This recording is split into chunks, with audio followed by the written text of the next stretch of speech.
बडनेरा के साप्ताहिक बाजार परिसर में अक्सर और बेशतर एक कोने में हमेशा गंदगी भरा कचरा पड़ा रहता है और इतना ही नहीं तो इस कचरे में मरे हुए जानवर भी लाकर क्षेत्रवासी फेंक रहे हैं, जिसके चलते इन जानवरों में से दुर्गंध भी आती रहती है। आपको बता दें कि साप्ताहिक बाजार परिसर में थोड़ी ही दूरी पर सब्जी भाजी का मार्केट है तो दूसरे छोर पर गुरुद्वारा, जहाँ पर सैकड़ों भक्तजन माथा टेकने आते हैं और बाजार के बीचों बीच अशोक स्तंभ भी बना हुआ है। बीचों बीच बाजार परिसर में ये कचरा कंपोस्ट डेपो दिन ब दिन बढ़ता ही जा रहा है, जिसके चलते क्षेत्रवासियों को खासी परेशानी हो रही थी। इस संदर्भ में जैसे ही दैनिक नवभारत में खबर प्रकाशित हुई तो तुरंत ही महानगर पालिका के अधिकारी होश में आए और उन्होंने जांच करते हुए कचरा जमा करने वाले और कचरा उठाने वाले ठेकेदार पर कार्रवाई की और इस संदर्भ में पूजा कंस्ट्रक्शन कंपनी को 2000 रुपए जुर्माना ठोका गया, तो वहीं कचरा न उठाने और जानवर न उठाने के संदर्भ में 1000 रुपए ठेकेदार को भी जुर्माना ठोका दिया गया। लेकिन इस संबंध में क्षेत्रवासियों की अब भी ये मांग है कि आखिर कब तक बडनेरा के मध्य स्थित साप्ताहिक बाजार परिसर में ही ये कचरा कंपोस्ट डेपो बनाकर रखा जाएगा, जिसके चलते पहले तो कोरोना वायरस का प्रकोप और उसमें इस गंदगी भरे क्षेत्र से हो रही बीमारियों के चलते नागरिकों के जीवन के साथ में दोहरा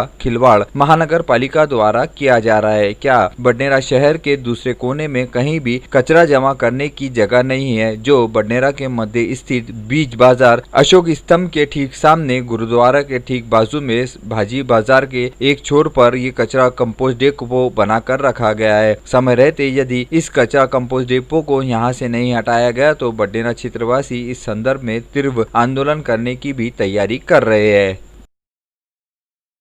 मनपा बडनेरा जोन क्रमांक 4 में फर्जी बिलवाड़े का जो मामला चल रहा था, उस मामले का मास्टरमाइंड योगेश कावरे को आर्थिक अपराध शाखा ने गिरफ्तार किया था और पुलिस रिमांड के दौरान योगेश कावरे के घर तलाशी के लिए रविवार की दोपहर पुलिस दल बल के साथ में योगेश कावरे को लेकर पहुंची थी। करीब 2 घंटे की गहनता के जांच के साथ में पुलिस ने घर में के तलाशी अभियान चलाते हुए कुछ कागज भी जब्त किए हैं, ऐसी भी जानकारी मिली थी। इस संपूर्ण खेल में पकड़े गए दोनों आरोपियों ने मास्टरमाइंड योगेश कावरे का नाम लिया था और आर्थिक अपराध शाखा पे उठ रहे सवालों को विराम लगाते हुए आर्थिक अपराध शाखा के वरिष्ठ पुलिस निरीक्षक शरद कुलकर्णी ने योगेश कावरे को बीते दिनों हिरासत में लिया और इस मामले की जांच को गति देते हुए आगे और कौन कौन से नए चेहरे सामने आ सकते हैं, इस संदर्भ में तेजी लाते हुए जाँच अभियान शुरू कर दिया है। जुनी बस्ती तेलीपुरा स्थित योगेश कावरे के घर तलाशी अभियान करने के पश्चात आइए मुलाकात करते हैं आर्थिक अपराध शाखा के वरिष्ठ पुलिस निरीक्षक शरद कुलकर्णी से। पालिका के स्वच्छ घोटाले प्रकरण के अंदर में आर्थिक अपराध शाखा पर ऐसा आरोप लगाया जा रहा था कि आर्थिक अपराध शाखा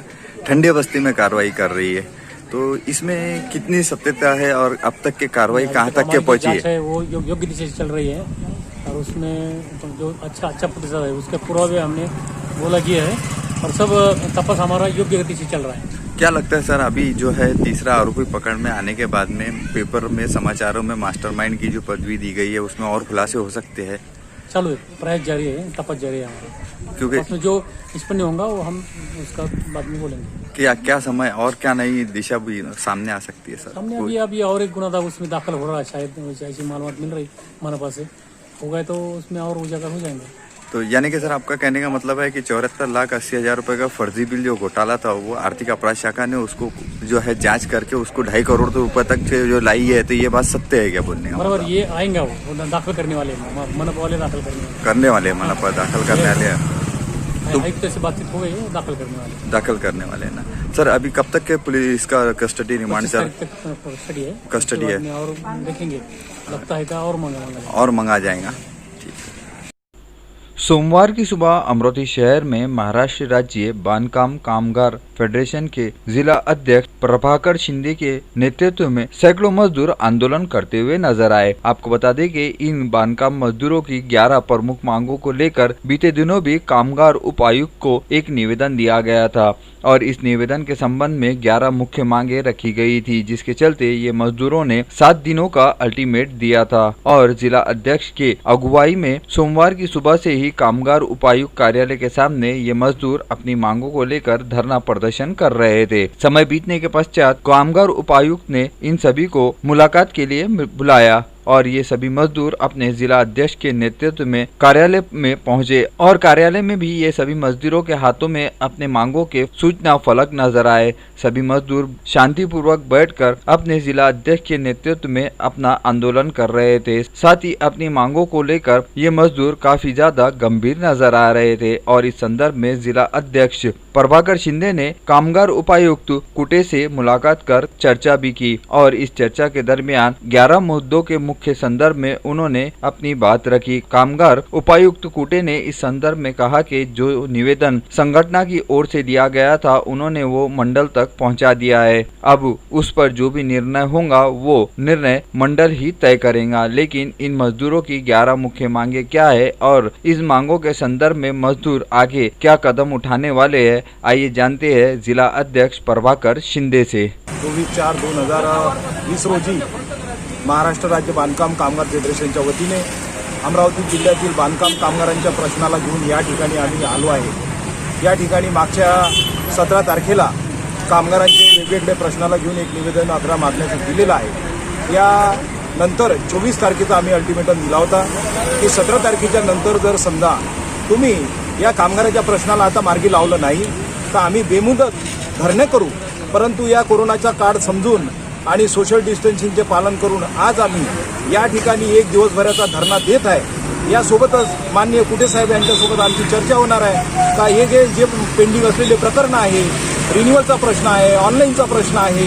स्कॉलरशिपचा प्रश्न आहे, त्याच्या लाभाचा प्रश्न आहे, कामगाराच्या मृत्यूचा प्रश्न आहे, या समान प्रश्नाला या आजच्या या धरणा कार्यक्रमामध्ये त्यांनी काही मार्ग काढला तरच आम्हाला समाधान होईल, अन्यथा हे आम्ही बेमुदत उपोषणाचा मार्ग स्वीकारण्याशिवाय आम्हाला दूसरा पर्याय नहीं है। बडनेरा के विश्राम गृह से लेकर छतरी चौक तक सीमेंट कंक्रीटीकरण रोड का निर्माण कार्य बीते 2.5 वर्षों से चल रहा था और ये काम कई बार बंद हुआ तो कई बार शुरू हुआ था, लेकिन काफी समय से ये काम बंद था और बांधकाम विभाग और बडनेरा क्षेत्रवासियों के बीच आंख मचोली का खेल चल रहा था और इस आंख मचोली के खेल में बडनेरा शहरवासियों ने जो तकलीफें उठाई वो शायद कभी ना भूल पाएंगे। विश्राम गृह से लेकर छतरी चौक तक एक ओर का सड़क निर्माण कार्य 2 वर्षों में टप्पे टप्पे में हुआ था, लेकिन दूसरी ओर चांदनी चौक, छतरी चौक से लेकर महानगर पालिका चौक तक ये रोड का काम बीते 1 वर्ष से बंद पड़ा था, जिसके चलते इस संपूर्ण रोड पर जगह जगह पर गड्ढे पड़ गए थे और कई बार इस गड्ढों के चलते क्षेत्रवासियों की दुर्घटनाएं भी घटित हुई थी और क्षेत्रवासी खासी परेशानियों का सामना कर रहे थे। इस संबंध में कई बार बांधकाम विभाग के इंजीनियर को शिकायत भी की गई थी, जबकि इस रोड के निर्माण कार्य की अवधि समाप्त हो गई थी, लेकिन कोरोना वायरस काल के चलते इस रोड समय अवधि बढ़ाई गई और समय अवधि बढ़ाने के चलते आखिर 24 अगस्त को फिर से दोबारा इस सड़क का निर्माण कार्य दोबारा शुरू हुआ है। भले ही इस निर्माण कार्य को अब महीनों लग जाए, लेकिन कम से कम क्षेत्रवासियों को हो रही परेशानी से तो छुटकारा मिलेगा। इस सभी के बीच में क्षेत्रवासियों की ये भी मांग है कि विश्राम गृह से लेकर छतरी चौक तक दोनों रोड के बीच में बारिश के चलते बड़े बड़े झाड़ उग गए हैं, उन झाड़ों को तुरंत काटा जाए, क्योंकि इन झाड़ों के चलते कई बार क्षेत्रवासी रात के समय दुर्घटना का शिकार हो गए और वैसे भी इन झाड़ों में कितने कीड़े पतिंगे बारिश के चलते निकलते हैं, उससे भी नागरिकों की जान को धोखा बना है और क्षेत्र से आवाजाही करते हुए नागरिकों को खासी परेशानी का सामना करना पड़ रहा है।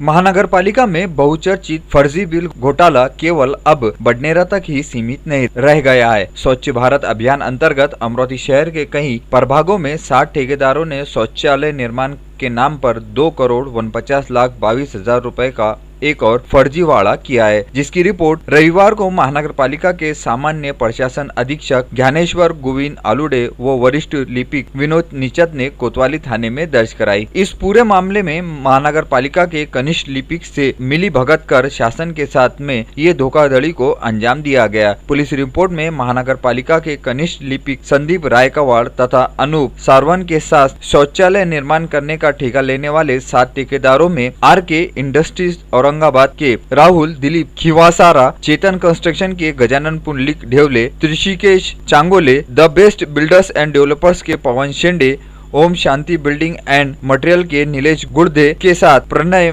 मेहरे का भी समावेश है। और इस शौचालय घोटाले में निजी शौचालय के लिए 17,000 रूपए देने का तय किया गया था, जिसके तहत 2,49,22,000 रूपए की निधि भी मंजूर की गई थी। आरके इंडस्ट्रीज के निजी शौचालय का काम शुरू करने के कुछ माह बाद अन्य 6 ठेकेदारों को ये काम बांट दिया गया, जिसे अलग अलग ठेकेदारों ने निजी शौचालय निर्माण के नाम पर महानगर पालिका से करोड़ों के बिल पास करवाए। इसके लिए मानपा के कनिष्ठ लिपिक से मिली भगत की गई। शिकायत में बताया गया है कि जितनी निधि मानपा से ली गई उतने शौचालय भी निर्माण नहीं किए गए, केवल कागजों पर ही शौचालय बने हैं। और ये संपूर्ण घोटाला 2017 में स्वच्छ भारत अभियान अंतर्गत चलाई गई योजना में किया गया, जिसके लिए निर्माण के लिए सरकार की ओर से सीधे लाभार्थियों के खाते में 17,000 रूपए की निधि भेजी जाती थी, जिसके तहत लाभार्थियों को निजी शौचालय निर्माण करना था। लेकिन कई लाभार्थियों ने निधि न मिलने के बावजूद शौचालय नहीं बनाया था, जिसके चलते महानगर पालिका की ओर से नए आदेश देकर ठेका पद्धति से शौचालय निर्माण करने का कार्य शुरू किया गया था। वर्ष 2017 में औरंगाबाद की आरके इंडस्ट्रीज के राहुल खिसवारा को सबसे पहले निजी शौचालय निर्माण का ठेका दिया गया था, जिसमें कुल 1,466 निजी शौचालय निर्माण करना था। लेकिन केवल कागजों पर ही ये शौचालय बनाए गए और मानपा की तिजोरी से 2,49,22,000 रूपए ऐड लिए गए। और ये फर्जी बिलवाड़ा सहित पैसे हड़पने का मामला बडनेरा जोन अंतर्गत निर्माण किए गए 440